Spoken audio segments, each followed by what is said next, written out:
The implications of this are frankly nothing short of historic. Over 100 documents that we released on Friday really detail and provide evidence of how this treasonous conspiracy was directed by President Obama just weeks before he was due to leave office, after President Trump had already gotten elected.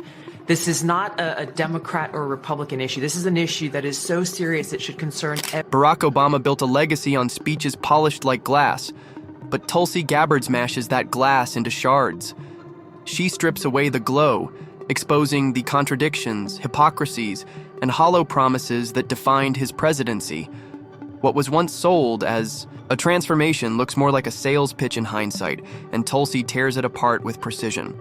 No soft jabs, no hesitation, just a demolition. Director Gabbard, give me your response to what we heard from former President Obama there. He's saying that none of this makes any sense, that this is a distraction. What do you say to that? It's the art of deflection coming from former President Obama, as well as his friends who are still in Congress today, and Senator Warner and Congressman Jim Himes, really all basically saying that exact same of the myth that Obama was anything more than a polished politician selling hope on credit.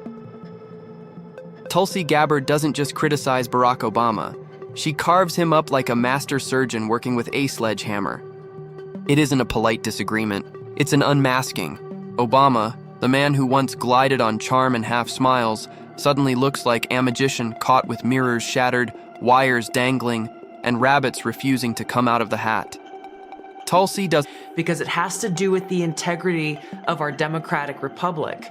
What we saw occur here, as the documents we released detailed, was that we had a sitting president of the United States and his cabinet and leadership team, quite frankly, who were not happy with the fact that President Trump had won the election, that the American people had chosen Donald J. Trump to be the next president commander-in-chief of the United States. And so they decided that they would do everything possible to try to undermine his ability to do what voters tasked President. Doesn't play softball. She exposes every hollow phrase, every contradiction, and every legacy move that turned out to be nothing more than branding with a presidential seal slapped on top. The myth of Obama as the smooth-talking savior crumbles under Tulsi's dismantling. She pulls apart the illusion of hope and change, showing that beneath the glossy speeches was a politician no different from the rest, except maybe more skilled at convincing. People he was above the... That was an inconvenient truth. The President's Daily Brief article was pulled. It has never been published until we released it about a week and a half ago. Instead, this new intelligence assessment was ordered by President Obama that contradicted directly every other intelligence assessment that had been published prior to the election, as well as assessments that had been pushed forward after the election. Again, swamp while swimming laps in it. Obama's greatest talent wasn't leadership, it was salesmanship. And Tulsi makes that painfully obvious, roasting him as the ultimate political marketer whose product expired long before anyone admitted it. She points to his foreign policy blunders with the precision of a sniper.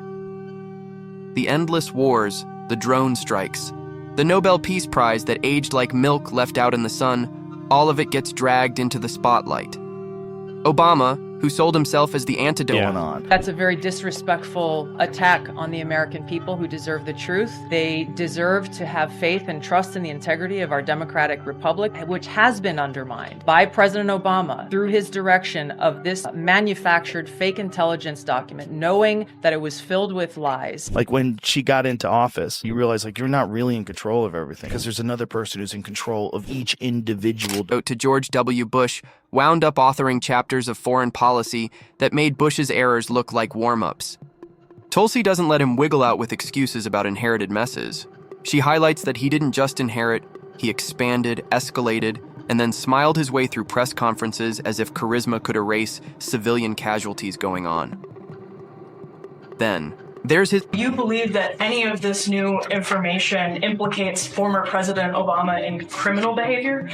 We have referred and will continue to refer all of these documents to the Department of Justice and the FBI to investigate the criminal implications of this. For even former The evidence, President Obama? correct. The evidence that we have found and that we have released directly point to President Obama leading the manufacturing of this domestic record, a masterpiece of branding with none of the backbone. Obamacare, once hailed as their revolution in healthcare, revealed itself as a messy compromise that satisfied insurance companies more than patients. Tulsi skewers him for it, pointing out that his supposed bold reform left millions still stuck in a broken system, hope and change. More like hold in charge, hold your breath, and charge your premiums. And let's not forget the economy. Obama's defenders love to say he saved the country from collapse, but Tulsi rips the mask off that too. Who really got saved? Wall Street, banks, corporations? The same people who played roulette with the economy in 2008 walked away with bailouts, while doesn't actually address the issue that was revealed in great detail in the over 100 documents that we released last week and the documents that we will be releasing later this week that point to the undeniable fact. The intelligence community had one assessment, that Russia did not have the intent or capability to try to impact the outcome of the U.S. election leading up to Election Day. The same assessment was made after Donald Trump was elected by the American people as president in 2016, defeating Hillary Clinton. And it wasn't until after that pulled President's Daily Brief document that the Principals Committee was called in the National Security Council, and President Obama then directed Obama's DNI James Clapper to lead the effort to create this new intelligence community assessment that detailed not if, but how Moscow attempted to influence the outcome of the U.S. Everyday Americans got lectures about responsibility. Obama wasn't the champion of the people. He was the insurance policy of the elites. Tulsi lays it out like a crime scene report showing that the working class didn't get rescued. They got left, holding the bill. A man who talked about transparency but spied on journalists who preached equality, but cozied up to Silicon Valley oligarchs who promised to end division, but left the country angrier, poorer, and more polarized than before. Their real destruction comes in Tulsi's calm dissection of Obama's hypocrisy. He was the president who campaigned against endless wars while dropping bombs in 7 countries. The president who promised unity, but quietly fanned the flames of division whenever it suited him politically. The president who claimed to champion the middle class while ensuring the donor class always had a seat at the table. Tulsi turns the mirror on him, and the reflection isn't the golden image of hope. The timeline is absolutely remarkable. And then this article from the New York Times, the day that President Obama decided that this would be the narrative, they even run it with a photo of him. It's shameless. December 9th, stating that their sources are from the administration. And it's already the pre-baked narrative that Russia helped Trump, even though the intelligence community hadn't done their assessment yet. That's right. Again, very How's that possible, Director? They got the message about what the narrative was supposed to be. They then reached out to their friends in the mainstream media to start to plant those seeds so that when this assessment came out, it would not be seen as something shocking or as contradictory. It's a grim reminder of how easily America fell for a polished salesman. She even goes after the Obama post-P presidency glow-up. The speeches, the Netflix deals, the carefully curated image of the wise elder statesman. Tulsi burns it all to the ground. Obama didn't fade into the background as a dignified ex-president. He cashed in. He built a brand empire, monetizing the very presidency that was supposed to be about serving the people. It's hard to preach selflessness while cashing 6-figure checks for corporate speeches. But that's Obama's retirement plan. And Tulsi leaves. No room for pretending otherwise. Opposite. The reaction to Tulsi's roast is electric. Supporters cheer her for finally saying what so many have been afraid to admit, that Obama's legacy was a triumph of PR over policy. Critics clutch their pearls, gasping at anyone daring to tarnish the golden boy of modern liberalism. But even they can't fully deny the sting of her points, because deep down they know. Like, I've had candid conversations with Tulsi Gabbard about what it was like. It's a disservice to the American people that former President Obama's office and others who are criticizing the transparency that is being delivered by releasing these documents. They are doing a disservice to the American people and trying to deflect away from their culpability in what is a historic scandal. She's a person, tries to be friends with everybody, tries to reach across the aisle. She's got that whole aloha spirit. The answer to that statement can very clearly be found throughout all of the documents that we have released, showing that Russia has took action to try to sow discord in the election, but showed no preference for or against any singular. No, she's right. Obama's presidency left a lot of lofty promises on the cutting room floor, replaced with safe decisions that pleased donors and disappointed voters. Tulsi also drives home the irony of Obama's carefully maintained persona as a man above partisanship. In reality, he left his party in ruins. Under his leadership, Democrats lost over 1,000 seats nationwide. State legislatores flipped, governorship slipped, and Congress swung in the opposite direction. For all his talk of inspiring a movement, Obama left a crater where his party once stood. Tulsi seizes on this fact, pointing out that the so-called transformational leader actually presided over one of the greatest collapses of political infrastructure in modern history. That is... Begin on that. The president yesterday, you've inferred that the former president helped lead a coup. Based on what you now see, do you believe President Obama is guilty of treason? I'm leaving the criminal charges to the Department of Justice. I'm not an attorney, but as I've said previously, when you look at the intent behind creating a fake manufactured intelligence document that directly contradicts multiple assessments that were created by the intelligence community, the expressed intent and what followed afterward can only be described as a years-long... It isn't hope and change. It's hope evaporated and change reversed, and she doesn't stop there. Tulsi skewers Obama's arrogance, the smugness that oozed through every condescending lecture, every passive-aggressive barb at anyone who dared disagree with him. He wasn't just a precedent. He was a preacher lecturing the country like an enlightened guru while failing to live up to his own sermons.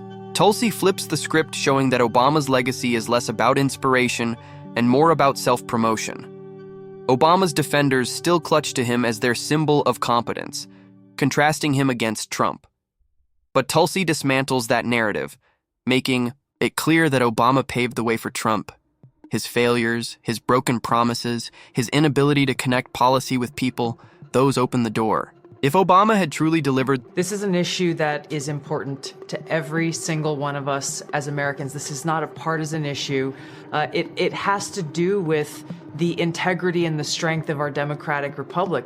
And it lays out this over 100 documents that you're referencing that I released, declassified and released, spells out in great detail exactly what happens when you have some of the most powerful people in our country directly leading at the helm, President Obama and his senior-most national security cabinet, James Comey, John Brennan, James Clapper, and Susan Rice, and others, essentially making a very intentional decision to create this manufactured, politicized piece of intelligence with the objective of subverting the will. The transformation he promised, Trump's rise might never have happened.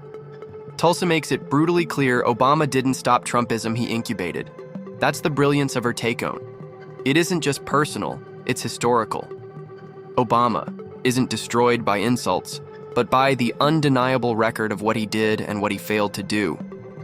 Tulsi drags out the receipts, piles them high, and sets them ablaze in front of the audience. By the time she's finished, the myth of Obama as a generational leader is reduced to ash, replaced by the reality of a smooth-talking politician who left America weaker, angrier, and more divided than he found it. The aftermath of Tulsi's demolition is striking. Obama loyalists scrambled to defend him, recycling the same tired talking points about inherited problems and obstructionist Republicans. But the excuses sound hollow in the face of Tulsi's relentless breakdown. He isn't untouchable, he isn't saintly, and is certainly... We're referring all of our documents to the Department of Justice for the purpose of accountability and action. No one, no matter who they are, no matter how high up they are, or how powerful they may be, no matter who the intelligence officials or professionals were who were a part of this treasonous conspiracy, isn't above criticism. He's a politician who sold dreams and delivered disappointments. And thanks to Tulsi Gabbard, the mask is off for good. By the end, Obama isn't just mocked, he's dismantled. The speeches, the smiles, the image, the carefully curated legacy, all of it lies in ruins. Tulsi doesn't just roast him. She exposes him as the emperor with no clothes, the politician with no substance, the brand with no product. For years, people have tiptoed around the truth, afraid of shattering the image. But Tulsi swings the hammer, and the glass finally breaks. Obama's defenders will try to rebuild the myth, but it won't work. Once you see the hollowness, you can't unsee it, and Tulsi makes sure everyone sees it. That's why her destruction of Obama isn't just a roast, it's a reckoning. His carefully crafted legacy doesn't survive her firestorm. It collapses, leaving only the truth behind. Barack Obama wasn't the transformative leader he promised. He was just another politician dressed up in hope. 2016 delivered a historic victory to President Trump, defeating Hillary Clinton. And President Obama and his team, their goal was to essentially not accept the decision of the American people and to use this manufactured, politicized intelligence as a means to enact what would become essentially a years-long coup. And sold as change. And once Tulsi Gabbard is finished, that truth is impossible to deny. Obama's defenders always rush to talk about how he looked presidential, as if posture and wardrobe ever saved a collapsing middle class. Tulsi drills into this obsession with image, pointing out that Obama's presidency was essentially politics as performance, art. He delivered lines with the rhythm of a Broadway actor, but when the curtain closed, the problems on stage didn't vanish. They multiplied. Being calm on camera doesn't erase foreclosures, stagnant wages, or towns gutted by policies that favored Wall Street over working families. Tulsi highlights that contrast, reminding everyone that Obama's cool demeanor was just cover for cold decisions. Then comes the tech elite love affair. Obama was the darling of Silicon Valley, the president who hosted tech giants